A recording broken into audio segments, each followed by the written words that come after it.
اللہ الرحمن الرحیم صلی اللہ تعالی علیہ وسلم۔ ایک چھوٹا سا وظیفہ جو میرا آزمودہ وظیفہ ہے، ہر کام کے حل کے لیے آپ کا کوئی بھی کام ہے نہیں ہو رہا، کسی سے کام پھنسا ہوا ہے یا کسی نے آپ کے پیسے دینے ہیں وہ آپ کے پیسے نہیں دے رہا، آپ کو تنگ کر رہا ہے، الغرض کوئی بھی کام ہے جو آپ کا کام نہیں ہو رہا، اس کے لیے ایک بہترین وظیفہ اور مختصر وظیفہ ہے۔ آپ نے توجہ سے کرنا ہے، یکسوئی کے ساتھ کرنا ہے، انشاءاللہ عز و جل اللہ کریم کے فضل سے آپ کا ہر کام آسان ہوگا اور ہر مسئلہ حل ہوگا۔ وہ وظیفہ سماعت کریں۔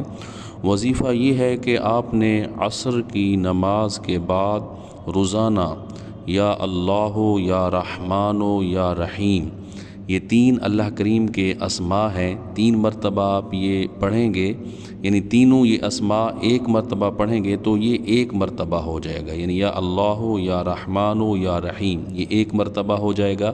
اسی طرح آپ نے 100 مرتبہ آپ نے روزانہ عصر کی نماز کے بعد یکسوئی کے ساتھ توجہ کے ساتھ پڑھنا ہے۔ آپ کا جو بھی کام ہے نہیں ہو رہا، کسی نے پیسے دینے ہیں، کسی نے تنگ کیا ہوا ہے، کوئی آپ سے لڑائی کرتا ہے، پریشان کرتا ہے، اسی کا تصور رکھ کے آپ نے یہ وظیفہ کرنا ہے روزانہ کی بنیاد پر۔ انشاءاللہ آپ کا وہ کام آسان ہو جائے گا، مسئلہ حل ہو جائے گا۔ کبھی بھی آپ کا کوئی بھی کام ہے، کوئی بھی پریشانی ہے، مصیبت ہے، کوئی بھی مسئلہ ہے، اسی کام کو، مسئلے کو تصور میں رکھتے ہوئے آپ توجہ کے ساتھ یہ وظیفہ کریں عصر کی نماز کے بعد، یا اللہ یا رحمان یا رحیم 100 مرتبہ۔ انشاءاللہ آپ کا مسئلہ حل ہوگا اور ہر کام آپ کا آسان ہوگا۔ اللہ کریم سمجھنے کی اور عمل کی توفیق عطا فرمائے۔